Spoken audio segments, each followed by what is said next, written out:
If you have topics you would like to have us discuss on the Aging Well podcast, please click on the links in the episode description to send us a text or record your message or comments. We'd love to hear from you and how we can help you age well. If you benefit from the Aging Well podcast and would like to support the content financially, please click on the Support the Show link or support our affiliates and advertisers.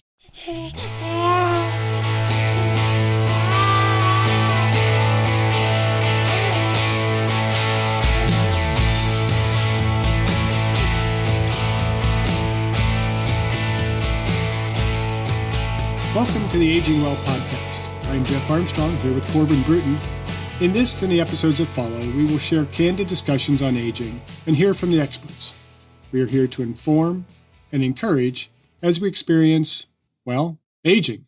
U.S. News and World Reports recently published their list of the best diets for 2024. In addition to their top 3 best overall diets, the publication ranks the best weight loss diets, the best fast weight loss diets, the best diets for diabetics, the best heart-friendly diets, the easiest diets to follow, the best diets for bone and joint health, the best family-friendly diets, the best diets for healthy eating, the best plant-based diets, and the best diet programs. In this episode, we discuss what these diets are, what diets should be, and what diets are best for aging well. Dr. Armstrong, have you seen the U.S. News and World Reports has come out with their first list of the best diets for 2024? I have. Let me guess. You want to discuss these on the Aging Well podcast? Well, of course. We talk about the importance of healthy diet and maintaining a healthy body composition. We talk about the Mediterranean, DASH, and MIND diets on previous podcasts. And I think the listeners might want to know what the best diet is for aging well. Interesting that you would mention the Mediterranean, DASH, and MIND diets. These were the top 3 best overall diets according to U.S. News and World Reports. Yeah, but first, let's discuss what a diet is and why the diet is important for aging well. Perhaps it is better to discuss what a diet is not. Yeah, you're right. A diet is not something we consider only when we are trying to lose weight. A diet is what we habitually eat. I believe it is important to emphasize that there are really only 3 diets for weight management: Eucaloric, hypocaloric, and hypercaloric. Calories in versus calories out. Weight management is all about a caloric balance. And for the listener, a eucaloric diet is one in which weight is being maintained. Calories in equals calories out. In a hypocaloric diet is one in which one is in a caloric deficit. Calories in are less than the calories out. Hypocaloric diet is what people are referring to when they say, I am on a diet. It is a weight loss diet. Preferably a fat loss diet. Yes, preferably we were talking about fat loss. So let's start by discussing how the U.S. News and World Reports arrived at their list. And I say list because they break it down into 11 categories of diets. So in short, they had 43 nationally recognized dietitians evaluate 30 diets.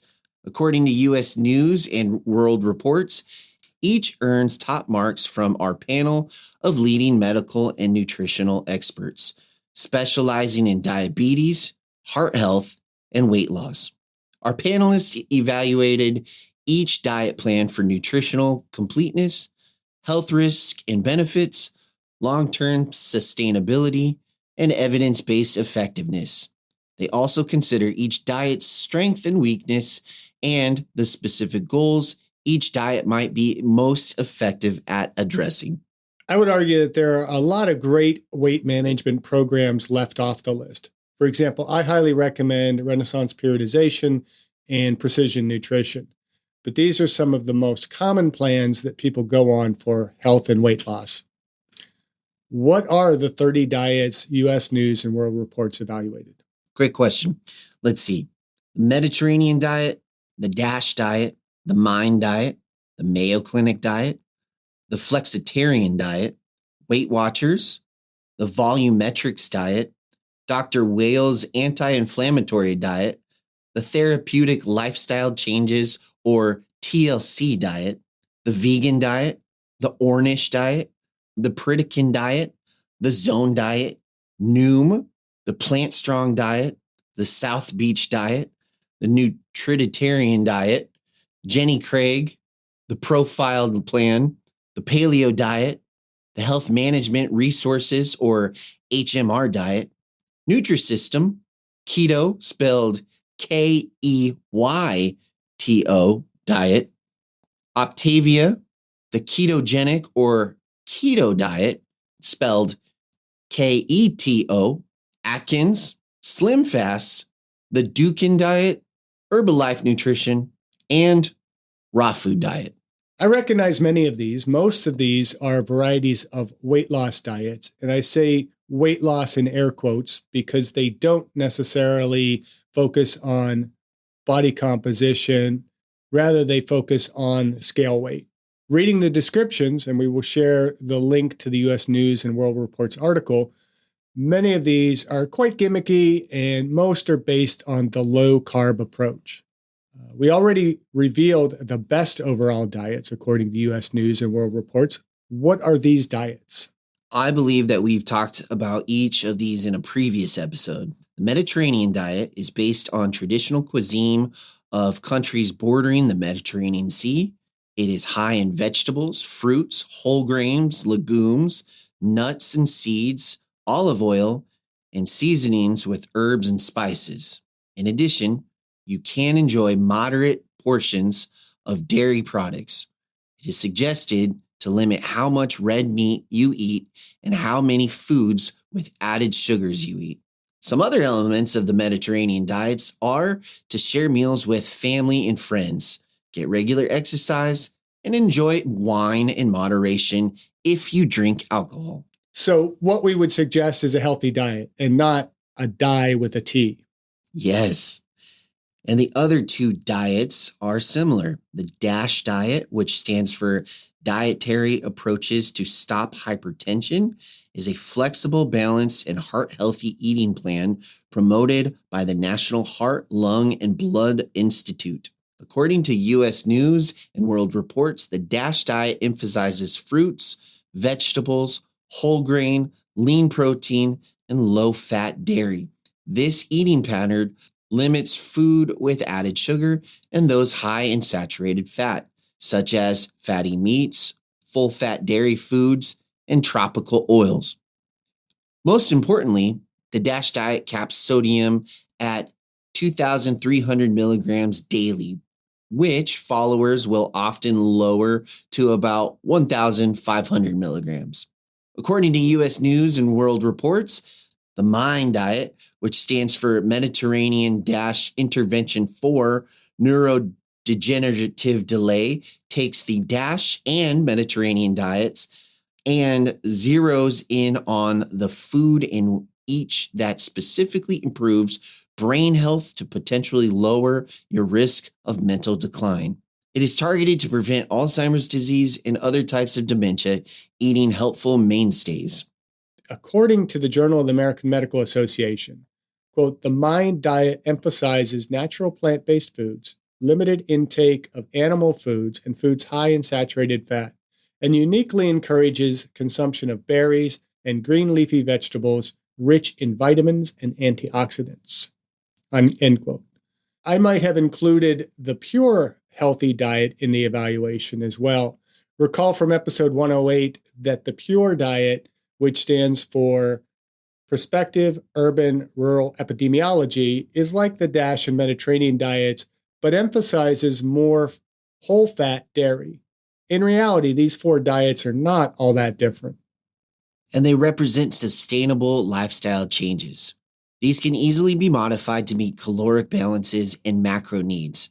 Basically, we are looking at a diet that is high in green leafy vegetables, antioxidants, fruits like berries, whole grains, legumes, nuts and seeds, olive oil, and moderate portions of dairy products. So we don't have to evaluate the rest of the article then. But we will. Of course we will. What are the other categories of best diets? U.S. News and World Reports also includes best weight loss diets, best fast weight loss diets, best diets for diabetics, best heart healthy diets, easiest diets to follow, best diets for bone and joint health, best family friendly diets, best diets for healthy eating, best plant based diets, best diet programs. Seems like a lot of redundancy to me. So, cutting to the chase, what are the big take home messages? You have to have the word best in it. Okay. Yeah. Okay. So, we're going to end there. Well, all jokes aside, it seems that Mediterranean diet makes every list besides the best fast weight loss diet and the best diet programs. No surprise, of course. And I presume the DASH diet makes most of the lists. Except best weight loss diet, best fast weight loss diet, best plant-based diet, and the best diet program. I find it interesting that the Mind diet didn't make any of the other lists other than the best overall. The Mediterranean, DASH, and Mind are pretty much interchangeable if you ask me. I didn't ask, but I agree. What else appears frequently across the list? The flexitarian diet appears on the best diets for diabetic, easiest diet to follow, best diets for bone and joint health, best family-friendly diet, best diets for healthy eating, and best plant-based diets. What is the flexitarian diet? It sounds kind of gimmicky. It does. It seems to be a bit of a hybrid diet with a more marketable name. U.S. News and World Reports describes the flexitarian diet as a type of vegetarian diet. It is a marriage of two concepts, flexible and vegetarian. The term was coined more by registered dietitian Dawn Jackson Blattner in her 2009 book, The Flexitarian Diet. The mostly vegetarian way to lose weight, be healthier, prevent disease, and add years to your life. I remember Dawn Jackson Blattner. She was one of the celebrity trainers on the ABC television show, My Diet is Better Than Yours. As I recall, her quote unquote superfoods diet won the competition. So flexitarian, that is just for people who want to go vegetarian but aren't quite ready to commit? It might seem so. Isn't it really just a variation of the Mediterranean, DASH, and Mind diets? I haven't read the book, but it would seem so. The focus appears to be on non-meat proteins like beans, peas, or eggs, and replacing traditional meat with plant-based meat alternatives. It does, however, allow for an occasional burger or steak. Blattner emphasizes that it is to be a lifestyle and not a traditional diet. It tops the list for best plant-based diet and is second on the list for easiest diets to follow and best family-friendly diets. The book might be a good read then for someone interested in an easy-to-follow, family-friendly, plant-based diet. What about the diets that didn't make the list? Personally, I would just ignore them. In some cases, they can be patterned after the top three, but I would find them more traditional diet than lifestyle, though one can make Weight Watchers or Jenny Craig their life. The best fast weight loss diets are keto, Atkins, and HMR. Keto and Atkins are essentially very low carbohydrate diets. The HMR program is a structured plan approach that incorporates coaching. Keto, that is Keto, not Keyto. What is keto with a Y diet? Well, according to U.S. News and World Reports, the keto with a Y diet was developed in 2018 by Dr. Ethan J. Weiss, a San Francisco preventative cardiologist, and Lane Nakamura, an engineer and product developer. Essentially, it is a low-carb Mediterranean diet that emphasizes healthy proteins and fats from fish and plant-based foods, and it eliminates refined carbohydrates and added sugar. To quote the article, quote, proponents say this approach provides the health benefits of the Mediterranean diet, such as improved heart health and sustainability, while offering the metabolic benefits of a low-carb regimen, such as diabetes control and weight loss, end quote. So Mediterranean diet with consideration for caloric balances and macros. Yep. So with the mention of the ketogenic diet, what are your thoughts on that?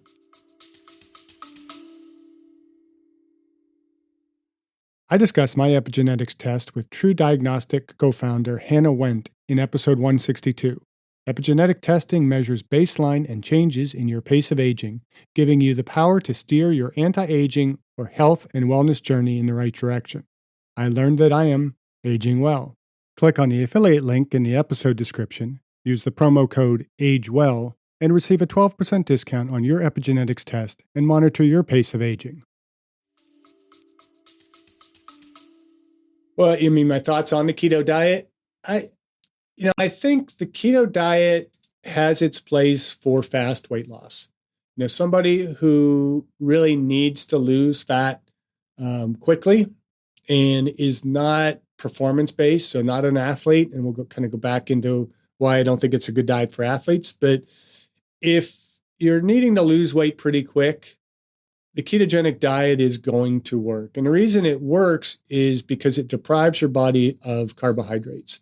And when you deprive your body of carbohydrates, essentially you break down part of the metabolic cycles that gets the most adenosine triphosphate, which is what we're really using energy for muscle contraction. And I don't need to go into a lot of physiology to really cover this, but when we are low on carbohydrates, so if you have uncontrolled diabetes or you are fasting or on a ketogenic diet, you essentially can't take the pyruvate that comes from glycolysis and enter that into the Krebs cycle or the tricarboxylic acid cycle, as it is called in biochemistry.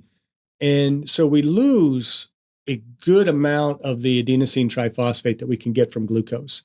And so instead, when we're breaking down fats now, fats can't enter into that TCA cycle.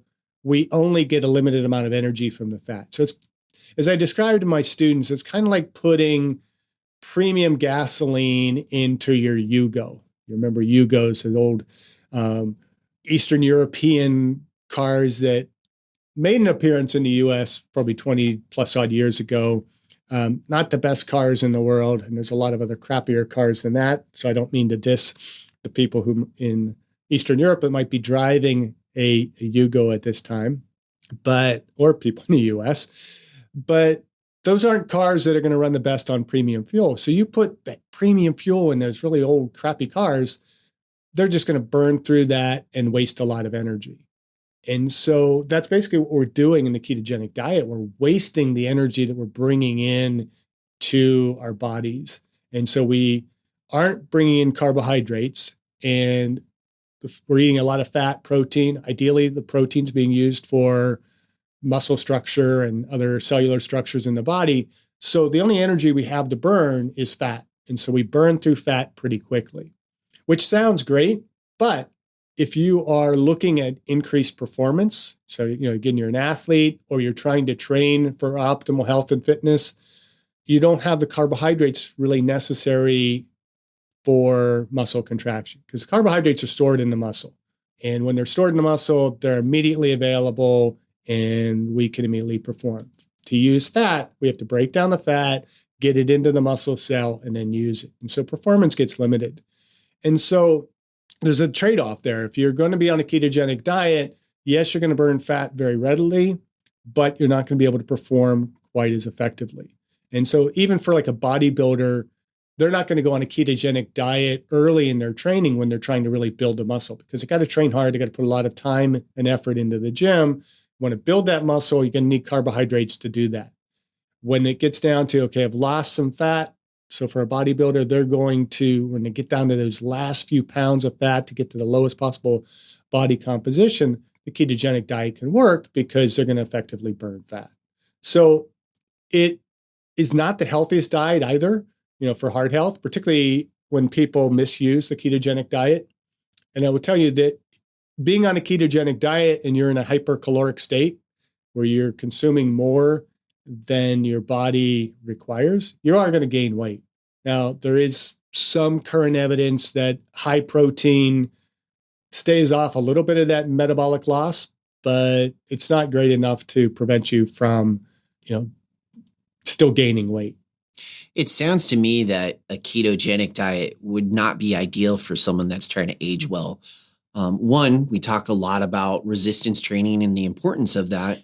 And when you're completely depleted of carbohydrates, I feel like you're not going to, like you said, get the accurate potential out of your muscle without those carbohydrates ready and available. But two, I feel like it can't just be a fad diet. Part of me thinks, well, when you're putting your body into ketosis and every now and then you have a cheat day, you're kind of yo-yoing yourself in a weird realm of diabetes. Am I wrong in thinking that? Like, Well, you're kind of like, I wouldn't link it to diabetes, no, but I would say that there's no room in a ketogenic diet for cheat days. right. Because as soon as you have that cheat day, I'm going to have some carbs today, you throw off that adjustment that your body makes to utilizing ketones for energy. And so somebody, where the ketogenic diet comes from is somewhere along the lines years ago, I think it was in the 1800s or so, they discovered that the ketogenic diet, so a low carbohydrate diet can actually help control epilepsy. So for the epileptic, the ketogenic diet is great, but it's got to be a lifestyle. You have to live that way. And, if you're living the ketogenic diet, you're probably a little bit more likely to find new ways for your body to perform, to get the energy that it needs in order to do physical activity. So you're not going to be as impaired as somebody who's kind of yo-yoing on this ketogenic diet, but it has to be your lifestyle. And it is very difficult to sustain that lifestyle. I read a book a while back. It was a kind of a diet recommendation book that a woman whose child was an epileptic had written, with recipes and things like that. And she talks in the book about just how difficult a life it is for a kid with epilepsy that's on a ketogenic diet. You go to a birthday party, you can't have the cake, you can't have the ice cream. You go to school, when my kids were in elementary school, it seemed like the only rewards that teachers seemed to be able to provide for kids was sugary treats. And so your kid can't have those. And so they really kind of need to kind of bring their own dessert to birthday parties. They, have to really watch what they're eating, because a lot of people, when they think keto, they think I can just eat as much protein and fat as I want. And so bacon, I can eat all the bacon I want. Well, bacon is not healthy, and nor does it really provide you the best protein sources to build muscle and to perform on. And you're more likely to be consuming way too many calories eating that kind of ketogenic diet. So a true ketogenic diet is to be eating kind of lean, healthy proteins, adding additional fats into the diet that are going to, provide you some sense of fullness, but also provide you with the fat energy that you need.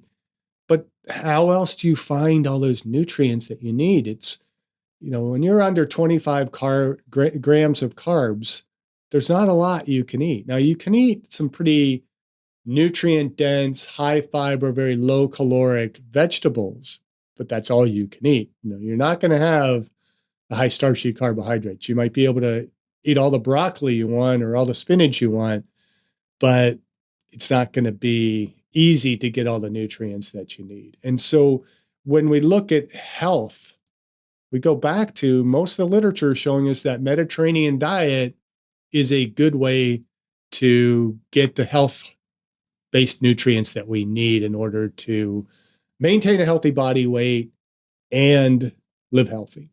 For the nutrition portion, though, wouldn't they just take a play out of the carnivore diet, where instead of just going for one source of protein or meat, they're getting several different types? So say in the morning, they're going to have their ground beef, and then for lunch, then they have their chicken. And then in the evening, they'll either have salmon or tuna. So they're getting their protein from different protein sources, I guess. And getting the nutritional value amongst them, or is it all kind How of the much same? different are those meats, really? I mean, okay, yeah, taste yeah. wise. Well, okay, yeah. So you're not bored to death eating just meat.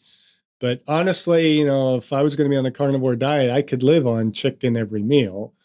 It's not the healthiest. And it's probably easier for somebody on a carnivore diet. But let's not even talk about the carnivore diet, because the carnivore diet is not a good diet for aging well. Okay. And, we are not carnivores. We're not designed to be carnivores. I mean, you look at our teeth structure. Yeah, we have incisors to be able to tear at meat, but we also have molar teeth that are able to grind vegetables and all that. Our teeth are designed for a variety of foods. And so that should tell us what kind of foods we're supposed to be eating. Now, the carnivore diet is not all that different than the ketogenic diet, really. It doesn't emphasize maybe some of the healthier fats the ketogenic diet might emphasize. Having more olive oil or milk fat and things like that, dairy fat, in order to get those fat calories. I mean, all your fat calories in a carnivore diet are coming from saturated fats or maybe some of the omega-3 fats that you might get from salmon if you're eating that. But yeah. Now, through your research of the literature that's out there, is it a myth that if you cook with olive oil, it changes the chemical compound of olive oil? And if you heat olive oil up, it's actually worse for you versus just putting regular, like cold olive oil on like a salad, or putting the olive oil just right out of the bottle on your meat? It's apparently healthier.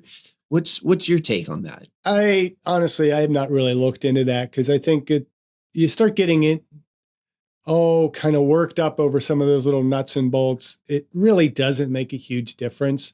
There are some oils that are better for cooking than others. Certain oils have a higher, like a higher burn point or whatever they call it. So I don't even focus on some of those things. Whatever oil is in the cupboard, which typically for us is going to be olive oil or avocado oil. I don't use vegetable oils anymore, like just what's labeled as vegetable oil or canola. In many cases, when you're looking at frying food, you're probably better off using an air fryer. My wife got herself one for Christmas this year. And she's having fun kind of playing with it, but you don't need the oil to cook a lot of foods. And so it really doesn't make a huge difference. And a lot of the foods that you're cooking with oil, you don't necessarily want that at the highest temperatures anyhow. So I really wouldn't worry about it for the listener. Choose those healthier oils, have that in your cupboard. And, if you need to, you can kind of refine that a little bit. I'd say just kind of look at what are, the appropriate oils to use for cooking appropriate foods. That makes sense? Mm-hmm. Well, speaking of cooking and some of the diets listed in the U.S. News and World Reports, they mentioned the raw diet. Now, what's your take on the raw diet? Because me personally, I don't think it's maintainable. I mean, I think it's really cool when people do it. I know there's a lot of, dare I say, web celebs out there that have tried it, and the benefits that they have seen, like their hair looks shinier, their skin clears up, their eyes actually have changed color. But for me, Eyes have changed color? Yeah, I'm not joking. You should look at their videos when they first started and then where they're at now. Their eyes have changed color, and they all say the same thing. They say, well, apparently there's a connection between our eyes and our gut. I don't know. I've never read any research on that to see if that's an actual true fact, but that's what they claim. And they also claim that they get it from the raw diet. Now, the raw diet kind of makes sense to me as far as getting your protein sources and getting as much nutrition from vegetables, because you're not cooking them, so you're not breaking down those enzymes. But at the same time, I don't think that's maintainable. Personally, I have to have my meat. I have to have food. I have to have flavor. And to just eat just vegetables raw and not cook them, period, it doesn't make sense to me.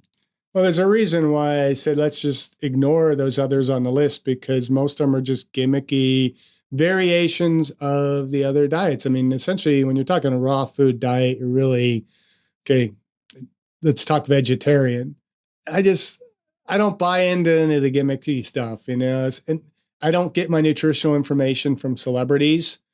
People can listen to us because we're not celebrities yet. But it's, if it's not science based, it's bullshit, or it is just a repackaging of other diets. And so, plant based, raw food, we can go through this list. I mean, most of the diets are just variations of other diets. And so when it really comes down to what we should be eating, with the exception of epileptics who really can benefit from being on a ketogenic diet, and that's the KETO diet, not the KEYTO diet.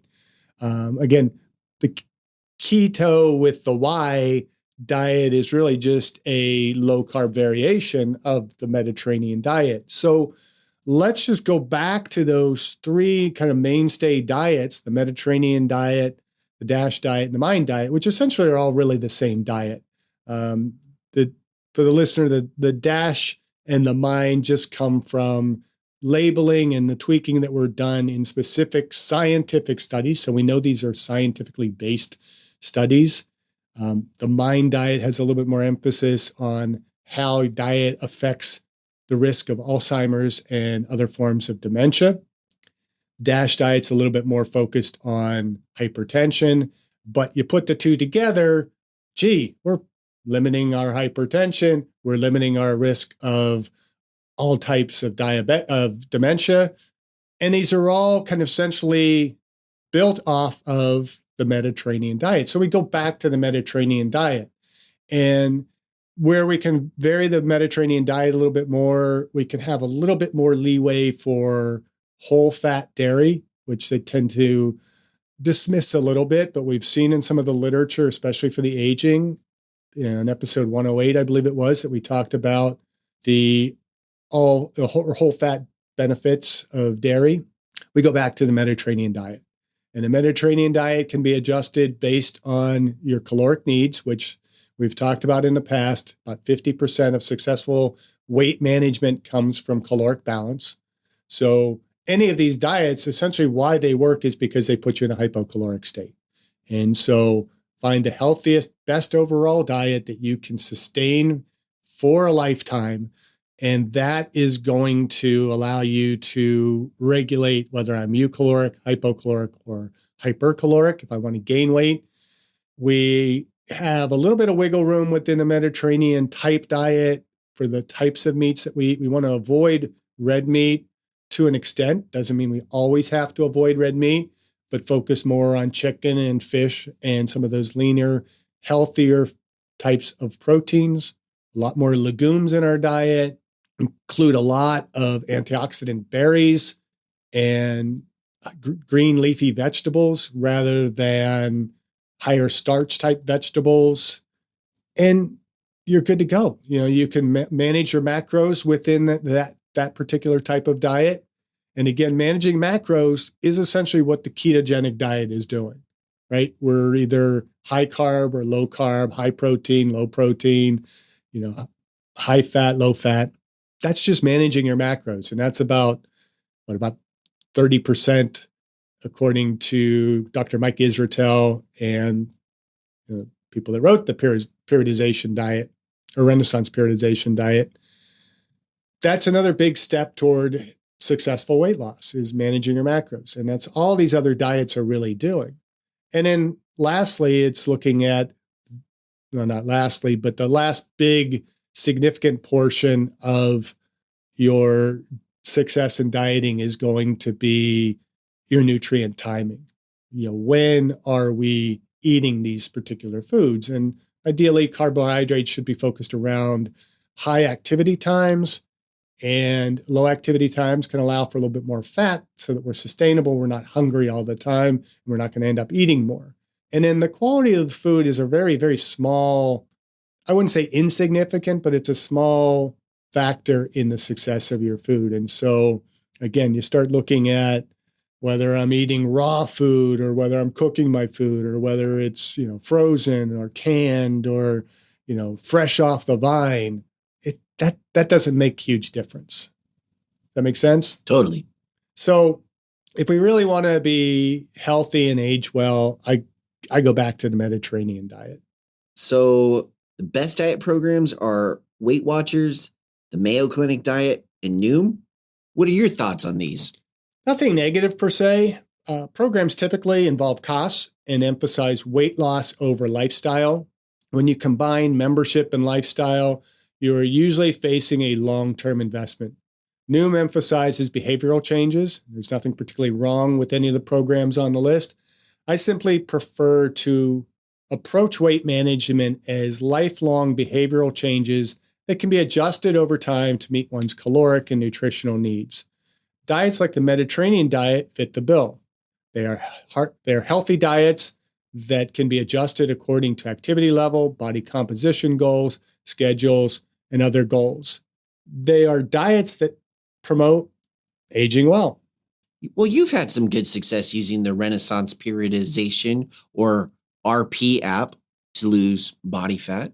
I have. It's affordable and flexible, and I think it's around $10 or $12 a month. It determines for you your calories, macros, and meal timing around your schedule and adjusts according to your progress. The biggest challenge is with allowing for inconsistency, which is not a bad thing. You have a range of food choices within your allotted macros. It also emphasizes the need for maintenance periods and the importance of maintaining muscle mass while losing fat. I really like the approach. And you mentioned precision nutrition. Tell the listeners a little more. Well, we will share links to RP and precision nutrition, but precision nutrition is a service co-founded by Dr. John Berardi, who incidentally was a graduate student in the program at Eastern Michigan when I taught there. He has a PhD in exercise physiology and nutritional biochemistry from the University of Western Ontario. It is one of the largest and most respected private nutrition coaching and education companies in the world. Like RP, it is a business, but the coaching is based on the best science and emphasizes expert coaching, support, and mentorship. If you struggle to do it on your own, programs like RP and finding a precision nutrition certified coach or qualified nutritionist or dietitian can be the way to go. So to wrap this up, find a healthy plan that you can make a lifestyle. Adjust it as needed to maintain your health and body composition to age well. Age well. Thank you for listening. I hope you benefited from today's podcast. And until next time, keep aging well.